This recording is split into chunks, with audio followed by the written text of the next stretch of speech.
आदाब नाज़रीन, मैं सनम एजाज देख रहे हैं आप ग्राउंड रिपोर्ट और हालात वाक़ात में। कश्मीर में एक तरफ कोविड तो दूसरी तरफ एनकाउंटर बराबर जारी। पिछले 24 घंटों के दौरान कश्मीर में 2 एनकाउंटर, साउथ कश्मीर में कल त्राल के सैमू के इलाके में हुए एनकाउंटर के दौरान 2 मिलिटेंट मारे गए और आज त्राल के ही कंगन गाँव में, आज पुलवामा के ही कंगन गाँव में हुए एनकाउंटर के दौरान 3 मिलिटेंट मारे गए। सुबह 8 बजे के करीब एनकाउंटर शुरू हुआ। बताया जाता है कि सुबह 8 बजे के करीब फोर्सेज ने इलाके का मुआसरा किया, जिस दौरान यहां गोलीबारी हुई और गोलीबारी में पहले 1 मिलिटेंट मारा गया और उसके बाद करीबन 12 बजे फिर गोलीबारी जो चलती रही वक्फे से, उसमें ऑपरेशन ख़त्म करने के बाद बताया गया कि और 2 मिलिटेंट मारे गए। यूं कहें तो कल से लेकर आज तक 5 मिलिटेंट, कल 2, आज 3 और आज मारे गए 3 मिलिटेंटों में से एक का ताल्लुक पाकिस्तान से बताया जाता है, जबकि 2 लोकल ही बताए गए हैं। श्रीनगर में आज आईजी कश्मीर ने इस पर प्रेस कॉन्फ्रेंस भी की और बताया गया कि पुलवामा में मारा गया जो पाकिस्तानी मिलिटेंट है वो आईडी एक्सपर्ट था और काफ़ी वक्त से इलाके में सरगर्म भी था। और श्रीनगर में आईजी कश्मीर ने प्रेस कॉन्फ्रेंस के दौरान इससे एक बड़ी कामयाबी से ताबीर भी किया। आज मॉर्निंग में इनकाउंटर स्टार्ट हुआ, उसमें 3 टेररिस्ट मारे गए। तीनों जैश मोहम्मद से ताल्लुक़ रखते हैं।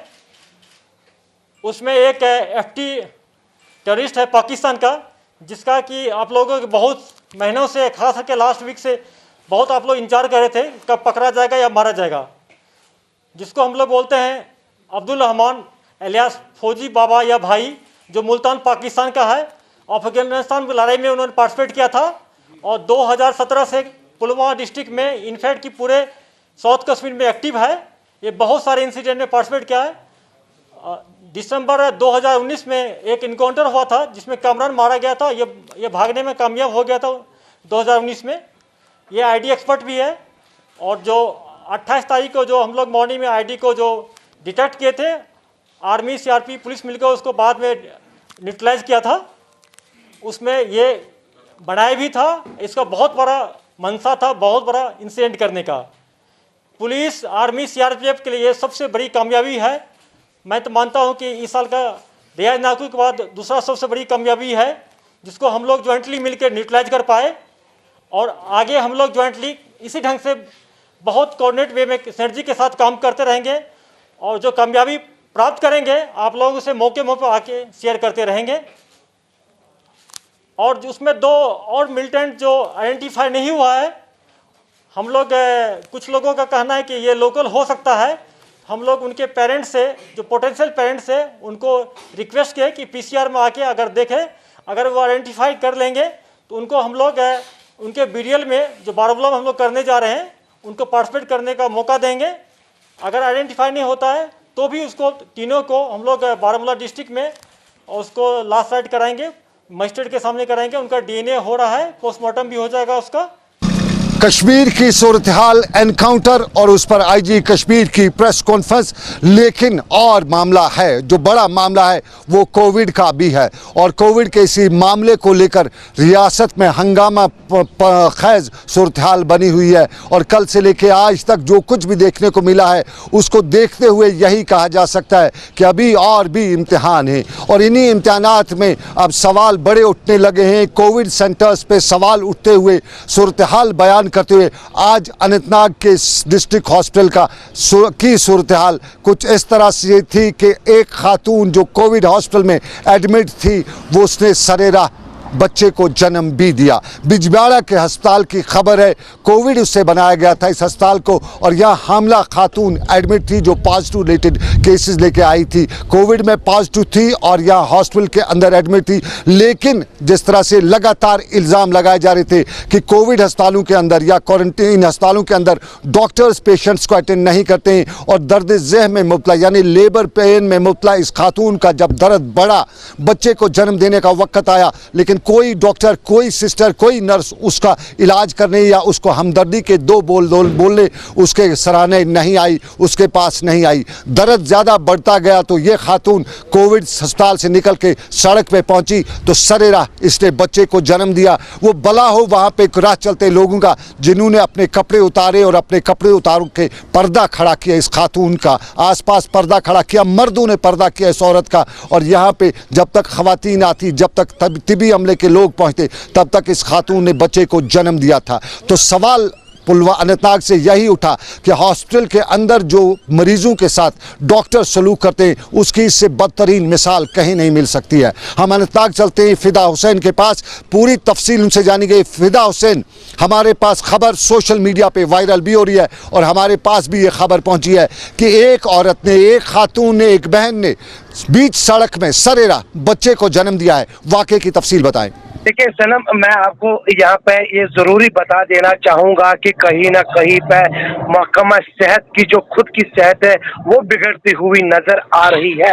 यहाँ पे जो ट्रॉमा अस्पताल बिजबेड़ा है वहाँ पर एक लेडी जो है उसका इलाज वहाँ पे ही चल रहा था, लेकिन लेबर पेन ज्यादा होने की वजह से जब उसको कोई भी डॉक्टर सामने नहीं आया तो उन्होंने कहा कि ये जंग मैं अब खुद लड़ने जाऊंगी, और वो उस ट्रॉमा अस्पताल से बाहर आई। जो ही वो बेटे को जन्म दिया, जब ये खबर एसडीएच अस्पताल इंतजामिया को लगी तो वो वहां पे पहुंचे और उन्होंने कि वहां से मरीजा को उठाने की, उनके घर वालों को जब ये खबर पहुंची उनके घर वाले भी वहां पे पहुंचे।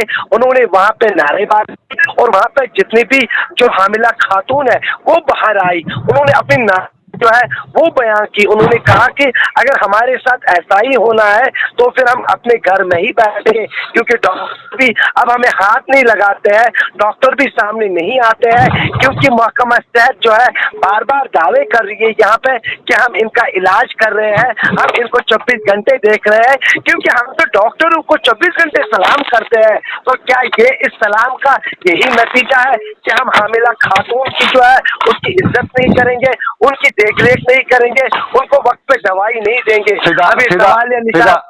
सीधा ये बताइए, ये खातून क्या कोविड हॉस्पिटल जो है बिजवाड़ा का उसमें बस पे पॉजिटिव एडमिट थी? बिल्कुल सनम, मैं आपको बता दूं यहाँ पे कि ये वहाँ पे ट्रॉमा अस्पताल जो है वहाँ पे इन हामिला खातून को रखा जाता है और वहाँ पर ही ये हामिला खातून थी ट्रॉमा अस्पताल बिजबेड़ा में, और बिजबेड़ा में ही इसका इलाज भी चल रहा था।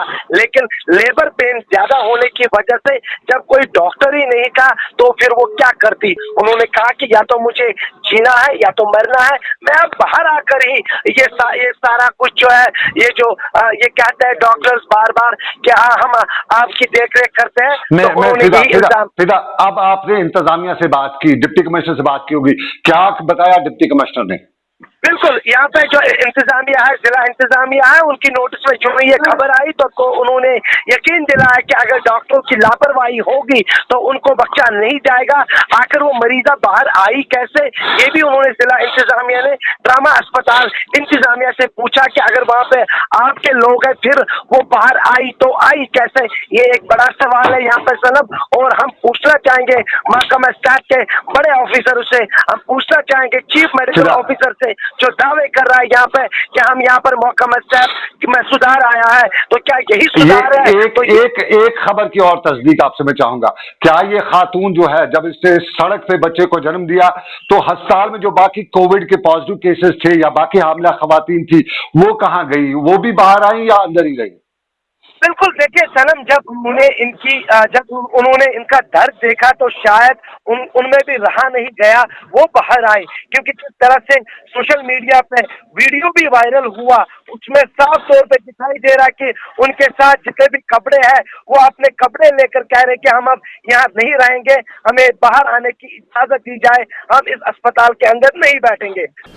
बहुत शुक्रिया फिदा हुसैन अनंतनाग से जानकारी दे रहे थे। सवाल हमारे सिस्टम पे उठाया है, हमारे फ्रंट लाइन वॉरियर्स पे उठाया है। हम तारीफ़ें करते हुए नहीं थकते हैं, हमें उम्मीद है, यकीन है कि ये हमारे शोबे तिब से जुड़े लोग, हमारे डॉक्टर जिनका पेशे को कहा जाता है कि पेशे पैगम्बरी है, और पेशे पैगम्बरी में जो कुछ भी अनंतनाग में हुआ आज, वो सवाल दूसरा नहीं, पहला नहीं, बल्कि सवालों में एक और सवाल है कि किस तरह हमारे यहाँ इस सिस्टम को खोखला किया जा चुका है, और ये हमारे यहाँ सिस्टम की एक और परेशानी है। ये अनंतनाग की खबर, खातून ने सरेरा बच्चे को जन्म दिया, सवाल आप पे, सवाल हम पे, लेकिन राजौरी से खबर के वहाँ भी आज हॉस्पिटल में कोई काम नहीं हुआ, हॉस्पिटल को बंद किया जा चुका था।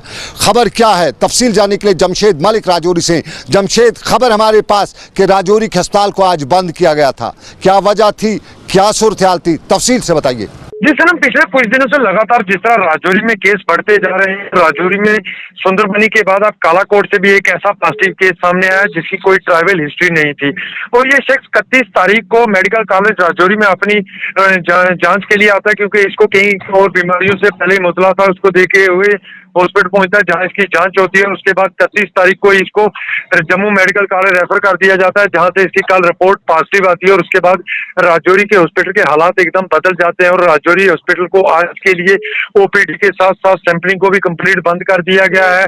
31 तारीख को 4 बजे के बाद जितना भी अमला था हॉस्पिटल में, चाहे डॉक्टर हो, तिब्बी या निम तिब्बी अमला जितना हो, सबको होम क्वारंटाइन कर दिया गया और उसके बाद आज इस हॉस्पिटल को सैनिटाइज किया जा रहा है और इसके बाद हॉस्पिटल में आज दिन के लिए बंद किया अगले ऑर्डर आने तक। क्योंकि राजौरी से 2 पॉजिटिव केस ऐसे सामने आए हैं जिनकी कोई ट्रैवल हिस्ट्री नहीं है, जिनमें से एक सुंदरबनी इलाका से आया है जिसकी कोई ट्रैवल हिस्ट्री नहीं है और वो शख्स भी बीमार था और वो भी सुंदरबनी हॉस्पिटल में अपने जांच के लिए गया था और एक निजी क्लिनिक में भी उसने अपनी जांच कराई है और उसके बाद सुंदरबनी को आज रेड जोन कर दिया गया। उसके बाद जितना वहां हमला था उनको भी होम क्वारंटाइन कर दिया गया है। राजौरी से जमशेद मुझे एक चीज बताइए, ये जो आज हॉस्पिटल वगैरह बंद किए गए तो जो रूटीन के पेशेंट्स थे उनका क्या हुआ? खुदा के हवाले ही रखा गया या किसी ने उनकी ट्रीटमेंट वगैरह की? जी सर, पहले ही महकमा हेल्थ की तरफ से ऐलान कर दिया गया था कि इमरजेंसी को ही देखा जाएगा और आम लोगों से पहले ही अपील की थी कि वो हॉस्पिटल की तरफ रुख ना करें और आज हमने देखा भी है कि हॉस्पिटल में लोगों न आने के बराबर लोगों की तादाद थी। अगर कोई इक्का दुक्का लोग आ रहे तो डॉक्टर्स को चेक जरूर कर रहे थे, मगर हॉस्पिटल के बाहर ही चेक किया जा रहा था, हॉस्पिटल के अंदर नहीं, क्योंकि हॉस्पिटल के अंदर काम चल रहा था उसको देखते हुए। मगर जिस तरह राजौरी से एक केस पॉजिटिव कम्युनिटी से अब आना शुरू हुए, जरूर तशवीश की बात है, क्योंकि लगातार राजौरी में केस बढ़ रहे हैं। इस शख्स के पॉजिटिव आने के बाद सियालसू इलाका है कालाकोट का, इसको भी रेड जोन कर दिया गया है। बहुत शुक्रिया जमशेद पूरी जानकारी के लिए। जमशेद मलिक हमें राजौरी से अपडेट करे थे। अस्पताल में आज कामकाज नहीं हुआ, इंडोर या आउटडोर पेशेंट्स नहीं हो सके, इमरजेंसी केसेस वहां पे बाहर ही किए गए क्योंकि हॉस्पिटल को क्वारंटीन करना था, सैनिटाइज करना था और हॉस्पिटल में सैनिटाइज करने की वजह यह आ गई थी कि इलाके में पॉजिटिव केसेस की तादाद बढ़ी है और कुछ पॉजिटिव केसेस न जानते हुए भी अनजाने में अस्पताल पहुंचे थे और उन्होंने डॉक्टरों के साथ वहां मिले थे, हॉस्पिटल पहुंचे थे। तो साफ जाहिर है ट्रांसमिशन रोकने के लिए राजौरी के अस्पताल को आज सैनिटाइज किया गया था, बंद किया गया था। लेकिन सब कुछ क्या इसी कोविड के बिन में डाला जाएगा? सब कुछ सरकार की जहां खामियां होगी उसको इसी के नाम डाला जाएगा? ये सवाल राजौरी में, ये सवाल कश्मीर के कुपवाड़ा में, ये सवाल श्रीनगर में, क्योंकि कुपवाड़ा से आपको याद होगा कि कल ही क्वारंटीन सेंटर से एक शख्स निकल जाने में कामयाब हुआ था। आज अनंतनाग में जब ये सारा वाक़ा पेश आया तो उस दौरान भी वहाँ पे जो बाकी पेशेंट्स थे वो भी बीच सड़क पहुँचे हुए थे, बाहर निकले हुए थे। और कुपवाड़ा में आपको याद होगा क्वारंटीन सेंटर से निकला शख्स 30 किलोमीटर दूर पहुँचा था, ख़रीदारी भी की थी उसने कल, और ख़रीदारी करने के बाद पुलिस को तब तक पता नहीं चला, एडमिनिस्ट्रेशन को पता ही नहीं चला। यानी सिस्टम का ढीला पुर्जा, उसी पुर्जे के साथ साथ हम कई और पुर्जों पर भी बात करेंगे। और स्टेट के ढीले पुर्जे होंगे क्यों नहीं, क्योंकि यहाँ चौकीदार भी डायरेक्टर की पोस्ट तक पहुँच जाता है। यकीन नहीं आए तो हम आपको स्टेट मोटर गैराज के अहदेदार की बात करते हैं। स्टेट मोटर गैराज कश्मीर का एक बड़ा महकमा है, लेकिन वहाँ का जो डायरेक्टर है वो असल में अपॉइंटमेंट हुआ है, सर्विस रूल्स, सर्विस जो बुक है उसका, उसके मुताबिक वो चौकीदार अपॉइंट हुआ है और चौकीदार से तरक्की करते करते वो डायरेक्टर के ओहदे तक पहुंचा है। और कुछ लोग ये भी कहते हैं कि सब कुछ इसके अंदर जो खामियां आजकल इस महकमे में, उसकी वजह यही है कि डायरेक्टर को हर कोई धमकाता है, डराता है कि हमारा काम नहीं किया, हमारा नहीं माना तो हम ये खबर मार्केट तक पहुँचा देंगे कि आप चौकीदार रहे, आप डायरेक्टर के पोस्ट पर अपनी काबिलियत के बजाय बाकी मामला को लेकर पहुँचे। और कुछ केसेस भी ऑनरेबल कोर्ट में भी एक केस है जो डायरेक्टर के खिलाफ चल रहा है और बताया जाता है कि उसको भी छुपाने के लिए, उसको पर भी पर्दा डालने के लिए बहुत कुछ उल्टा सीधा डायरेक्टरेट इस डिपार्टमेंट में किया जाता है। यानी स्टेट मोटर गैराज में बहुत कुछ उल्टा सीधा किया जाता है। अगर उल्टा सीधा नहीं होता तो हमने श्रीनगर में आज एक पुलिस के ओहदेदार की अहलिया यानी उनकी वाइफ को भी स्टेट मोटर गैराज की गाड़ी में सफ़र करते देखा। शॉपिंग ना सही, मौका शॉपिंग का नहीं था, लेकिन वो अपने रिश्तेदारों को स्टेट मोटर गैराज की गाड़ी में गई थी। 22 लाख की कीमत की वो बड़ी इनोवा गाड़ी, उसमें वो सफ़र करी थी, बच्चे भी थे। और स्टेट मोटर गैराज की ये गाड़ी एक पुलिस के ओहदेदार की अहलिया यानी उसके घर वालों के इस्तेमाल के लिए थी। प्रोटोकॉल में वो नहीं होना चाहिए था, ना हो सकता है, लेकिन साफ जाहिर है वो पुलिस एहलकार, वो पुलिस का ओहदेदार एक ख़ास महकमे में तैनात है और वहाँ का रोब दावा, वहाँ का दबाव ये है कि अगर ऐसा नहीं किया, अगर हमारा नहीं माना तो आपका वैसा भी भुगतना पड़ सकता है। कुपवाड़ा भी इसी तरह गाड़ी जाती है स्टेट मोटर गैराज की, और कुपवाड़ा जाएगी भी क्यों नहीं, क्योंकि श्रीनगर से कुपवाड़ा खवातीन को लेकर जाती है और इन हालात में अफसरान को नहीं, जिनको वो गाड़ियाँ जिनके लिए अलॉटेड हैं, जिनको देनी चाहिए, उनको नहीं जाती हैं, बल्कि उनके फैमिली मेंबर्स को ये गाड़ियाँ जाती हैं और ले जाती हैं, उनकी फैमिली मेंबर्स को लाती और ले जाती हैं स्टेट मोटर गैराज की गाड़ियाँ। अब गाड़ियाँ जाती हैं, उस पर किसी को एतराज़ नहीं होगा, लेकिन उसमें पेट्रोल वगैरह वो सब कुछ हमारे ख़जाने का खर्च होता है, तो सवाल हमारे ख़जाने के नुकसान पर बात की जा रही है। ये मामलात, लेकिन हमारे क्वारंटीन सेंटर्स में भी हम भी किसी से कम नहीं है। श्रीनगर में सरकार ने quarantine centre, paid quarantine centres बनाए और वहां की मनमानियों की कहानी हम नहीं बताएंगे। एक टेलीफोन कॉल हमें आती है श्रीनगर के डाउनटाउन के इलाके में कायम की गई क्वारंटीन सेंटर में, जो सरकारी है वो है तो प्राइवेट, लेकिन सरकार ने इन लोगों को जिनको आजकल क्वारंटीन रखा जाता है उनको पेड क्वारंटीन के लिए बनाया है। और रेट वहाँ के क्या है, डाउनटाउन में आपको यकीन रखिएगा 2000 के करीब रेट है उस होटल का, जहाँ पे कहा जाता है कि वहाँ जब यहाँ पीक पे सीजन होता है तब भी वहाँ 500 से ऊपर रेट नहीं जाता है, आज 2000 लिए जाते हैं। लेकिन क्या से और किस तरह होता है जरा ये भी सुनिएगा। रहना वाली होटल शफा, होटल शफा जनाब, अटे ब्रदर जनाब, तमिस आव 2 बजे रिपोर्ट टेस्ट होटल ऑनर ना जनाब, अमे 2 घंटन बराबर चार्जेस 2 घंटे कूत होत ना 2 घंटन बराबर 1800 2 घंटन वजह कस बजे मतलब शाम दोहलिया क्या ना मतलब ये गो रात शामन जनाब, पे चेकआउट टाइम 12 बजे जनाब, 2 बजे टेस्ट रिपोर्ट वह पे रिपोर्ट ही जनाब, नेरा तुले 2 बजे आव रिपोर्ट तो सह द्राव तमिस 2 दह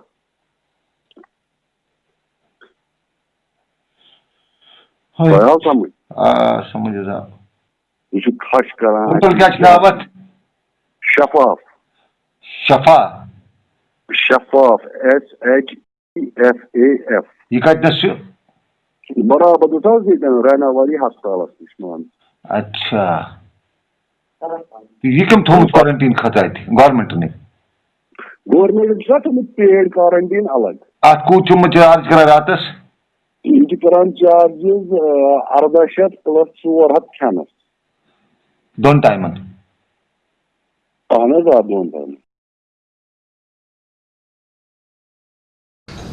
श्रीनगर के क्वारंटीन सेंटर का हाल अहवाल कितनी हकीकत कितनी सच्चाई ऊपर वाला जाने, क्योंकि हमें अंदर जाने की इजाज़त नहीं है। अंदर से जो कुछ हम तक पहुंचता है हम आप तक पहुंचाते हैं। सरकार तक इस उम्मीद के साथ को इसकी तहकीकात करेगी कि क्या हकीकत है क्या गलत है। 2 घंटे का ओवर टाइम हो गया और 2000 रुपये एक्स्ट्रा देना पड़ा एक क्वारंटीन सेंटर का, ये बताया हमें गया है। हम इसकी तस्दीक नहीं करते हैं, हम टोटली इसकी तस्दीक ना करते हुए सरकार से इस उम्मीद के साथ पहुँचा रहे हैं कि वो इसकी तहकीकात करे कि वाकई में अगर इस शख्स ने ऐसा किया है तो नाइंसाफी की है। और नाइंसाफी क्यों नहीं होगी, यहाँ पे यहाँ कानून का वो कहा जाता है वो पूरी तरह अमलाया नहीं जाता है। डिविजनल कमिश्नर कश्मीर जम्मू के लिए पासेज अलग करते हैं जम्मू श्रीनगर कौमी हाईवे पे चलने के लिए, लेकिन टनल के उस पार ही रोका जाता है। बताया जाता है कि यहाँ का डिविजनल कमिश्नर के पास पावर नहीं है, जम्मू वाला ही जाने। तो यूं जम्मू और कश्मीर के बीच में जो पहले से दूरियां खड़ी हैं उससे और ज़्यादा दूरियां खड़ी की जा रही हैं। यानी जम्मू की डिविजनल इंतजामिया के जितने भी अहकामात हैं वो कश्मीर में अमलाए जाते हैं।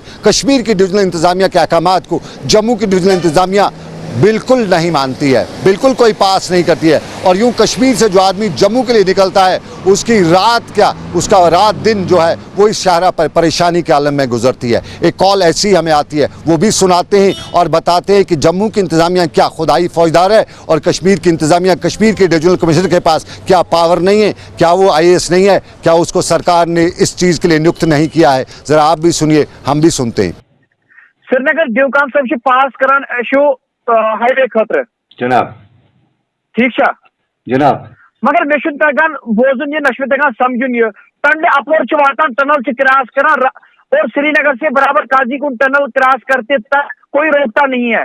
अब जो ही टनल क्रॉस करते हैं, टनल पे वहां पे एडमिनिस्ट्रेशन वहां पे बैठे हुए है, वहां पे इन्होंने कोई मजिस्ट्रेट रखा हुआ है, वो श्रीनगर के देवकाम के पास को कोई वैल्यू नहीं मानता है। वो बोलता है पास दिया तो दिया, हम क्या करेंगे, हम नहीं छोड़ेंगे।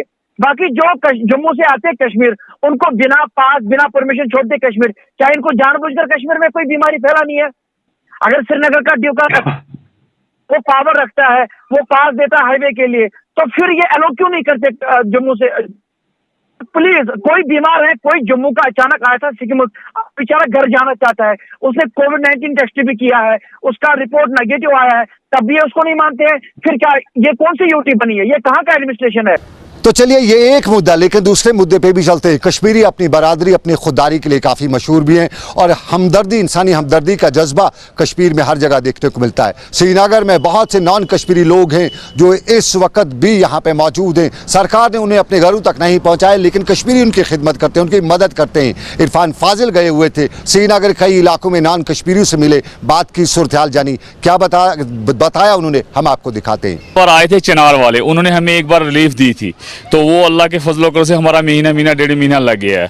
उसके बाद कोई आया नहीं था, तो वही आ जाता है, कोई तो दे जाते हैं, तो ऐसे घर पे बैठे हैं। अभी तकरीबन यहाँ पर कितने घर होंगे जो इस वक्त इस माहौल में यहाँ बैठे हैं और खाने पीने की किल्लत? इस वक्त अगर हमारी ये कुंबा देखें आप, यहाँ पे हम कम से कम ये 28 घर हैं। हम 28 घरों में सब घर में बैठे हैं, कोई बाहर के डर के निकले। अगर घर पे बाहर निकलेंगे काम के लिए, कोई काम ही नहीं देता है, बोलता है नहीं भाई आप बाहर जाओ, ये बीमारी का इलाज है, काम देना नहीं है। सरकार ने बड़े बड़े दावे बुलंद किए कि हम लोगों तक पहुँचेंगे, खासतौर पर गरीब तक पहुँचेंगे। क्या आपको लग रहा है कि दावे खोखले हैं?